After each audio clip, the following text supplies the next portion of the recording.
नया IBN 7 हौसला है। नमस्कार, मैं हूं पायल भुयन और मेरे साथ है हिमानी नितानी। स्वागत है आपका हमारे खास बुलेटिन सारा देश 100 खबरों में। जी हाँ, हम आपके लिए लेकर आए हैं एक ऐसा शो जिसपे होती है देश भर की 100 बड़ी खबरें। तो आइए पायल, शुरुआत करते हैं इस सफर की।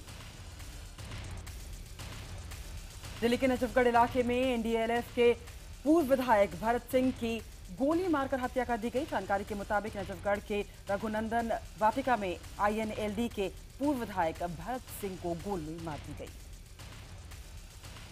आपको बता दें, पूर्व विधायक भरत सिंह को 6 से 7 गोलियां लगी थी। उन्हें बुरी तरह से जख्मी हालत में गुड़गांव के मेदांता अस्पताल में भर्ती कराया गया था, लेकिन इलाज के दौरान उनकी मौत हो गई। पूर्व विधायक भरत सिंह गैंगस्टर किशन पहलवान के भाई थे। शक है कि गैंग वॉर के चलते ही भरत सिंह पर हमला किया गया। आपको बता दें कि साल 2012 में भी इन पर बदमाशों ने गोलियां बरसाई थी।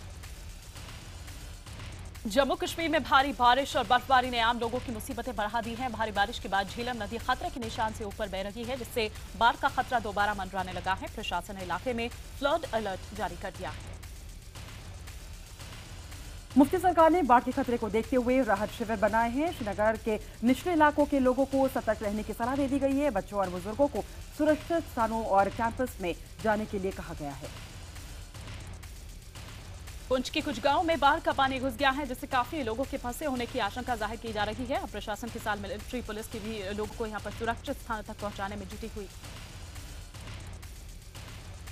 बाढ़ के बढ़ते खतरे को देखते हुए आज NDRF की 2 टीम्स कश्मीर जाएंगी। NDRF के 100 कर्मचारी भारतीय वायुसेना के विमान से पंजाब के बठिंडा से श्रीनगर के लिए रवाना होंगे। यहां निचले इलाकों में भारी बरसात जारी है, तो वहीं गुलमर्ग, सोनमर्ग और पहलगाम के पहाड़ी इलाकों में बर्फबारी हो रही है। सारे स्कूल्स बंद कर दिए गए हैं और परीक्षा फिलहाल टाल दी गई है। बर्फबारी और लैंडस्लाइड के चलते जम्मू कश्मीर हाईवे बंद कर दिया गया है। मुख्यमंत्री मुफ्ती मोहम्मद सईद ने हालात का जायजा लिया है। मौसम विभाग के मुताबिक घाटी के कई इलाकों में अगले 1 हफ्ते तक बारिश होने की आशंका है। जम्मू कश्मीर में 30 घंटे से लगातार हुई बारिश के चलते जनजीवन ठप पड़ गया है। बडगाम और पुलवामा जिले में बाढ़ से कई मकान ढह चुके हैं और पुल बह चुके हैं। कुपवाड़ा में पानी बढ़ने के बाद इलाके के कई लोग अपने घर खाली करने को उनको कहा गया है। भारी बारिश की वजह से यहां 44 इमारतों को नुकसान पहुंचा है। चरारे शरीफ में भी कई घर ढह गए हैं। जम्मू कश्मीर में भारी बर्फबारी और बारिश के चलते सरकार ने हेल्पलाइन नंबर जारी किए हैं। श्रीनगर पुलिस हेडक्वार्टर में खास कंट्रोल रूम बनाया गया है। कंट्रोल रूम के हेल्पलाइन नंबर है 2452-138 और 24744040। हिमाचल और उत्तराखंड के पहाड़ी इलाकों में बर्फबारी से उत्तर भारत में मौसम का मिजाज अचानक बदल गया है। देहरादून समेत पहाड़ी इलाकों में बारिश का सिलसिला जारी रहा। वहीं हिमाचल के कुल्लू में भी रुक रुक कर बारिश होती रही। आम आदमी पार्टी ने प्रशांत भूषण को अनुशासन समिति से भी हटा दिया है। दिल्ली के मुख्यमंत्री अरविंद केजरीवाल के घर पर NE की इमरजेंसी बैठक हुई, जिसमें 17 में से 13 सदस्य मौजूद थे। बैठक के बाद दिनेश वाघेला को अनुशासन समिति का अध्यक्ष नियुक्त किया गया है। इसके अलावा पार्टी के आंतरिक लोकपाल पूर्व एडमिरल रामदास को की जगह 3 नए लोकपाल की नियुक्ति भी की हरी झंडी दे दी गई है। आम आदमी पार्टी के फैसले पर प्रशांत ने यह कहा है कि पार्टी में स्टालिन की तरह काम हो रहा है। लोकपाल एडमिरल रामदास को हटाए जाने पर उन्होंने कहा कि पार्टी के संविधान के मुताबिक लोकपाल को ही अगले लोकपाल को चुनने का अधिकार है। आम आदमी पार्टी के आंतरिक लोकपाल पद से हटाए जाने पर एडमिरल रामदास ने कहा है कि पार्टी नेतृत्व के फैसले से वो निराश है। उन्होंने कहा है कि फैसला सार्वजनिक करने से पहले कम से कम उन्हें बता तो देना चाहिए था। वहीं एडमिरल रामदास को हटाने को योगेंद्र यादव ने शर्मनाक बताया। योगेंद्र ने कहा कि लोकपाल रामदास को पद से हटाए जाने का पता टीवी से चला। यह आम आदमी पार्टी आंदोलन के लिए दुखद घड़ी है। आम आदमी पार्टी राष्ट्रीय कार्यकारिणी की बैठक में खुद को पीटे जाने का आरोप लगाने वाले रमजान चौधरी ने कापथेड़ा थाने में शिकायत दर्ज कराई है। उन्होंने आरोप लगाया है कि 2 अज्ञात लोगों ने उन्हें धक्का दिया और बैठक से बाहर निकाल दिया। दिल्ली के मुख्यमंत्री अरविंद केजरीवाल ने शनिवार को राष्ट्रीय कार्यकारिणी की बैठक में भाषण देते हुए योगेंद्र यादव और प्रशांत भूषण पर कई गंभीर आरोप लगाए। बीजेपी नेता साक्षी महाराज ने राहुल गांधी की छुट्टी पर चुटकी ली है। साक्षी महाराज ने कहा है कि राहुल गांधी कहां हैं वो तो नहीं पता, लेकिन वो प्रधानमंत्री नरेंद्र मोदी से कहेंगे कि CBI को राहुल का पता लगवाने के लिए कहा जाए। साथ ही साक्षी महाराज ने यह भी कहा कि राहुल के गायब होने पर उनकी मां सोनिया गांधी को स्पष्टीकरण देना पड़ रहा है। वो जल्द ही आएंगे। बता दें आपको कि रायबरेली में राहुल पर पूछे जाने पर सोनिया गांधी ने उन्हें जल्द वापस आने की बात कही थी। मानहानि के मुकदमे में राहुल गांधी को भिवंडी मजिस्ट्रेट कोर्ट में पेश होना है। इससे पहले उन्होंने केस के दौरान व्यक्तिगत उपस्थिति से छुट्टी मांगी थी, जिसे नकार दिया गया। मजिस्ट्रेट के आदेश के खिलाफ राहुल ने बम्बई हाईकोर्ट में अपील की थी, लेकिन वहां से भी उन्हें राहत नहीं मिली। अब राहुल राहत के लिए सुप्रीम कोर्ट का दरवाजा खटखटा सकते हैं। आपको बता दें कि 6 मार्च 2014 को लोकसभा चुनाव के दौरान राहुल ने कहा था कि महात्मा गांधी की हत्या में आरएसएस का हाथ है, जिसके बाद एक कार्यकर्ता ने उनके खिलाफ मानहानि का मुकदमा दाखिल किया था। जम्मू कश्मीर विधानसभा में बीजेपी और पीजेपी विधायकों ने हंगामा करते हुए पूर्व गृह राज्य मंत्री सज्जाद किचलू की गिरफ्तारी की मांग की है। किश्तवाड़ दंगों में किचलू की भूमिका पर सवाल उठाते हुए रिपोर्ट सार्वजनिक करने की भी मांग की गई। रोहतक में आरएसएस शिविर के समापन पर बोलते हुए संघ प्रमुख मोहन भागवत ने साफ कहा कि संघ का राजनीति से कोई संबंध नहीं है। उन्होंने एक बार फिर दोहराया कि भारत एक हिंदू राष्ट्र है। महाराष्ट्र के औरंगाबाद में कॉर्पोरेशन चुनाव के प्रचार के दौरान कांग्रेसी नेता अशोक चौहान ने बीजेपी शिवसेना और एआईएमआईएम पर निशाना साधा। उन्होंने कहा, एमआईएम और बीजेपी शिवसेना एक ही सिक्के के दो पहलू हैं। जम्मू कश्मीर और पूर्वोत्तर के राज्य में प्रीपेड मोबाइल सेवा जारी रखने पर आज सरकार फैसला ले सकती है। अगले 2 दिन में अगर कोई फैसला नहीं लिया गया तो 3 करोड़ से ज्यादा उपभोक्ताओं पर असर पड़ सकता है। बिहार में पिछले दिनों एबीवीपी कार्यकर्ताओं पर हुए लाठीचार्ज के विरोध में आज अखिल भारतीय विद्यार्थी परिषद ने बंद का ऐलान किया है। आपको बता दें कि लाठीचार्ज के मुद्दे पर बीजेपी विधायकों ने विधानसभा में जमकर बवाल काटा था। सरकारी खर्चे पर चुनाव कराने का चुनाव आयोग ने विरोध किया है। बैठक में यह तय किया गया है कि जब तक चुनाव प्रचार और राजनीतिक चंदे में मौलिक सुधार नहीं हो जाते, तब तक इसे मंजूरी नहीं मिलनी चाहिए। पूर्व प्रधानमंत्री अटल बिहारी वाजपेयी के बाद आज महामना मदन मोहन मालवीय के परिजनों को राष्ट्रपति भवन में राष्ट्रपति प्रणब मुखर्जी भारत रत्न से सम्मानित करेंगे। इसके साथ ही पद्म विजेताओं को भी आज ही पुरस्कार से सम्मानित किया जाएगा। दिल्ली में वेतन न मिलने से नाराज एमसीडी के कर्मचारियों का प्रदर्शन जारी है। एमसीडी के कर्मचारियों ने कई इलाकों की सड़कों पर कूड़ा फैलाकर अपना विरोध दर्ज कराया। एमसीडी कर्मचारियों और एमसीडी में जारी जंग के बीच दिल्लीवासियों को खासी परेशानी का सामना करना पड़ रहा है। दिल्ली के कई क्षेत्रों में कर्मचारी आज भी विरोध प्रदर्शन करेंगे। हिटन मामले में मुंबई के सेशंस कोर्ट में आज फिर सलमान खान की पेशी है। बताया जा रहा है कि आज उनके वकील सलमान का पक्ष मजबूत करने के लिए अहम गवाह पेश कर सकते हैं। आपको बता दें कि पिछले हफ्ते सलमान का कोर्ट में बयान दर्ज किया गया था, जिससे 3 घंटे में सलमान से जज ने 419 सवाल पूछे, जिसमें सलमान ने कहा कि गाड़ी वो नहीं बल्कि उनका ड्राइवर चला रहा था। दिल्ली मेट्रो आज अपना फ्री मोबाइल ऐप लॉन्च करने जा रहा है। इसके जरिए स्मार्ट कार्ड रिचार्ज करने पर रिवॉर्ड्स पॉइंट्स भी आपको मिलेंगे। इसके लिए मेट्रो ने ऑफर वर्ल्ड के से टाई किया है। दिल्ली में आज से तंबाकू उत्पाद पर पाबंदी लग जाएगी। तंबाकू उत्पाद बेचने और खरीदने पर पूरी तरह से पाबंदी होगी। नियम तोड़ने पर सजा के साथ जुर्माने का भी प्रावधान है। विशाखापट्टनम में आज 38वें सोशल साइंस कांग्रेस का शुभारंभ होगा। आंध्रा यूनिवर्सिटी में केंद्रीय मंत्री वेंकैया नायडू समारोह का उद्घाटन करेंगे। इस सम्मेलन में 350 से ज्यादा रिसर्च पेपर रखे जाएंगे। डेरा चीफ बाबा राम रहीम यौन शोषण केस की आज स्पेशल सीबीआई कोर्ट में सुनवाई है। हाई प्रोफाइल केस को देखते हुए सुरक्षा के तगड़े इंतजाम किए गए हैं। यूपीपीसीएस के परीक्षा लीक में आनन फानन में कार्रवाई करते हुए एसटीएफ ने 2 लोगों को गिरफ्तार किया है। आरोपियों के मुताबिक उन्हें दूसरी पाली के पेपर्स भी लीक करवाए थे। पेपर लीक होने की खबर IBN 7 पर दिखाए जाने के बाद बड़ा असर हुआ। सरकार ने पेपर रद्द कर जांच के आदेश दे दिए।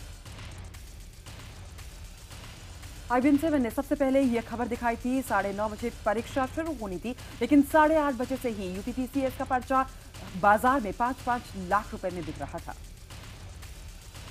खबर IBN 7 पर दिखाए जाने के बाद प्रशासन जैसे नींद से जागा। एसटीएफ ने तेजी से कार्रवाई करते हुए एक शख्स को हिरासत में भी ले लिया।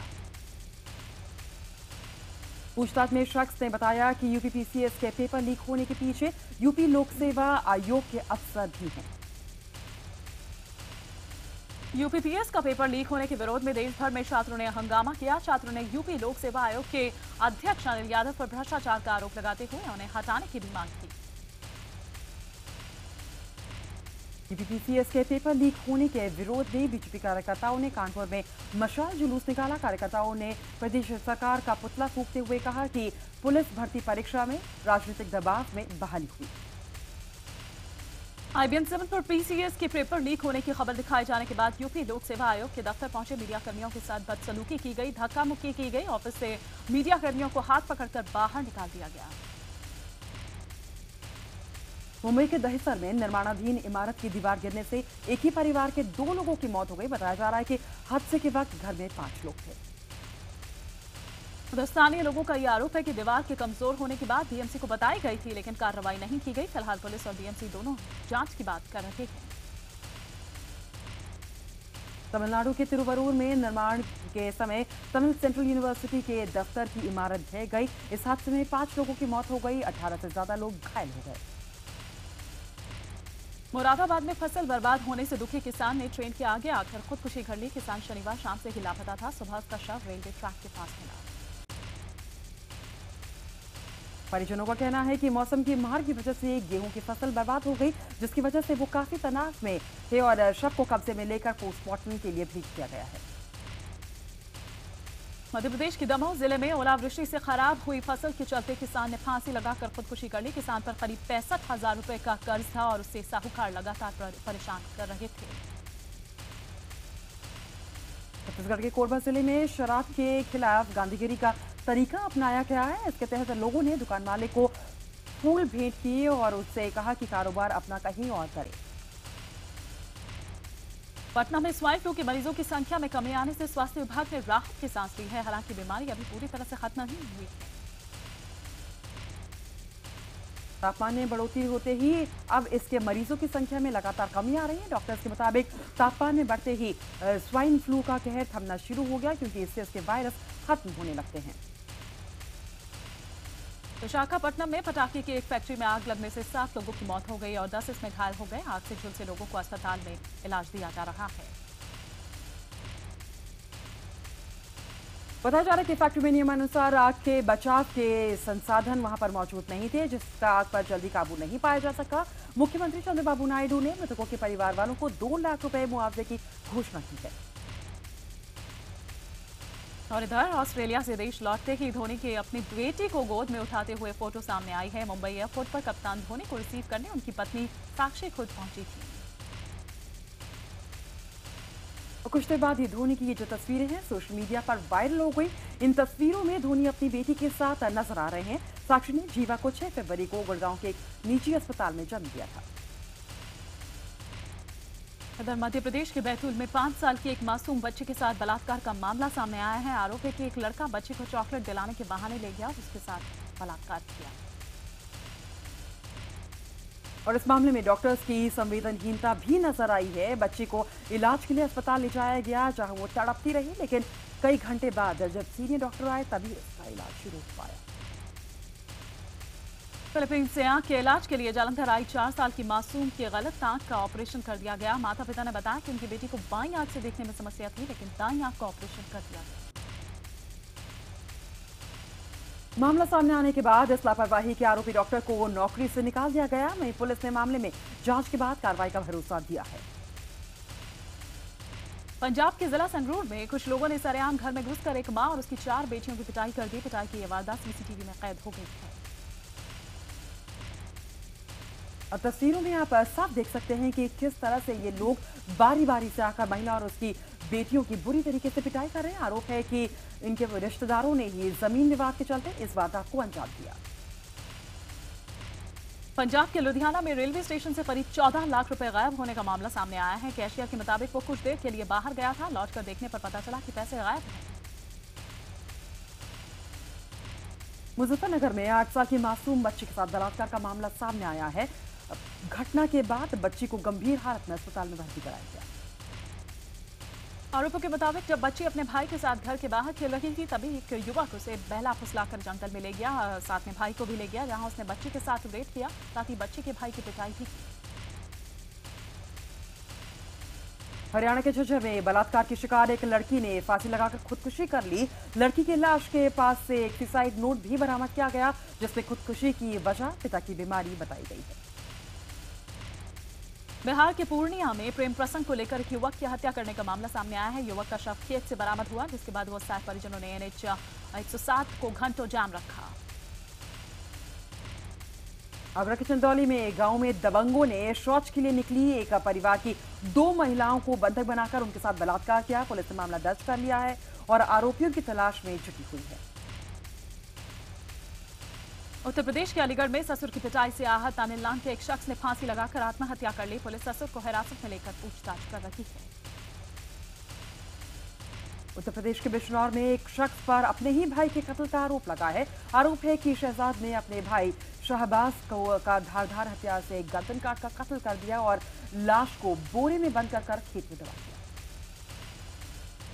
उत्तर प्रदेश के फिरोजाबाद में महज 7 साल की बच्ची के साथ बलात्कार का मामला सामने आया है। बताया जा रहा है कि वारदात के बाद आरोपी विनय बच्ची को मरा समझकर उसे नगर किनारे फेंककर फरार हो गया।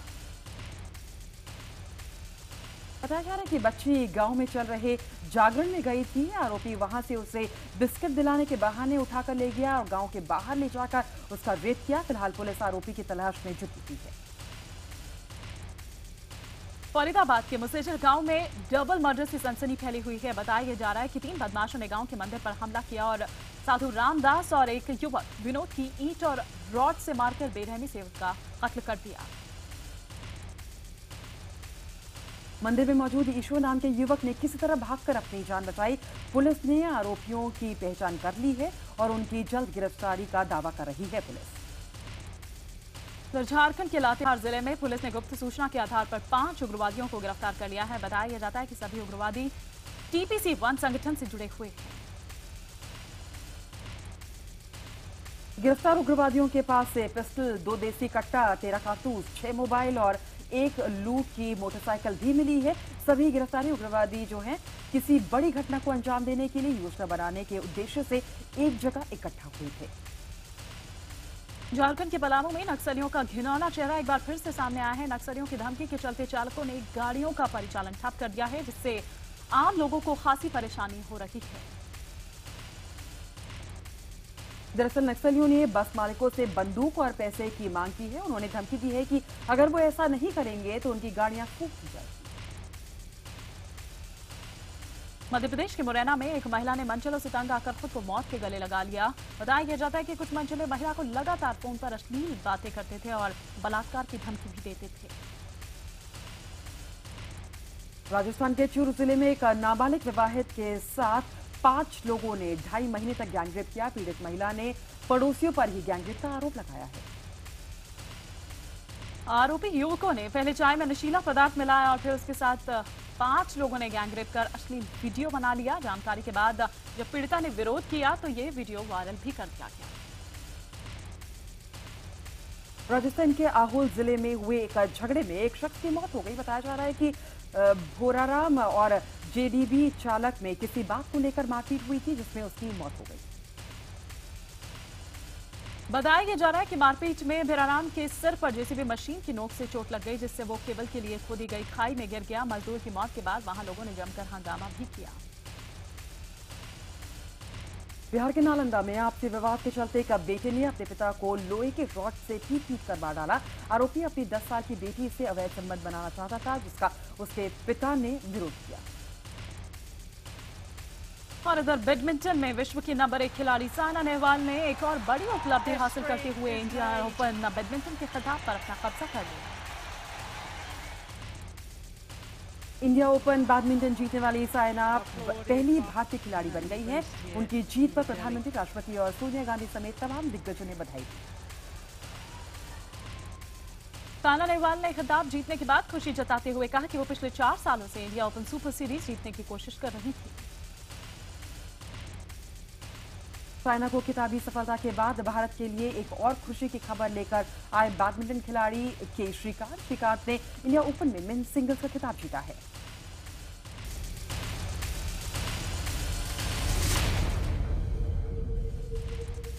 ब्रेक के बाद एक बार फिर से आप सभी का स्वागत है। आप हैं हिमानी और पायल के साथ और आइए अब खबरों के सफर को आगे बढ़ाएं। बॉलीवुड एक्ट्रेस कल्की केंकला ने साफ किया है कि उनको एडल्ट कॉमेडी से कोई दिक्कत नहीं है। मौका मिले तो वो इस तरह की फिल्में जरूर करना चाहेंगी। फिल्म तनु वेड्स मनु रिटर्न्स के साथ एक्टर आर माधवन 3 साल बाद बॉलीवुड में एक बार फिर वापसी कर रहे हैं। अर्जुन कपूर ने फिक्की के कॉन्फ्रेंस में रणबीर कपूर की तारीफ की है। उन्होंने रणबीर कपूर को इस दौर का नया सुपरस्टार करार दिया है। प्रकाश झा फिल्म गंगाजल पार्ट 2 से फिल्मों में डेब्यू करने वाले हैं और इस फिल्म में वो एक पॉजिटिव किरदार निभाते हुए नजर आएंगे। एक्टर राणा ने डिजाइनर विक्रम फडणवीस की डेब्यू फिल्म न्यूयॉर्क में काम करने से इनकार कर दिया है। प्रीमा खागटी की अगली फिल्म के लिए प्रियंका चोपड़ा और फवाद खान को साइन कर दिया गया है। इस फिल्म के लिए पहले सैफ और कंगना को लिया जाना था। सनी लियोनी ने साफ कर दिया है कि बॉलीवुड में उनके फेवरेट स्टार सलमान खान हैं और वो उनके साथ फिल्म करना चाहती हैं। सारा देश 100 खबरों के सफर में फिलहाल इतना ही।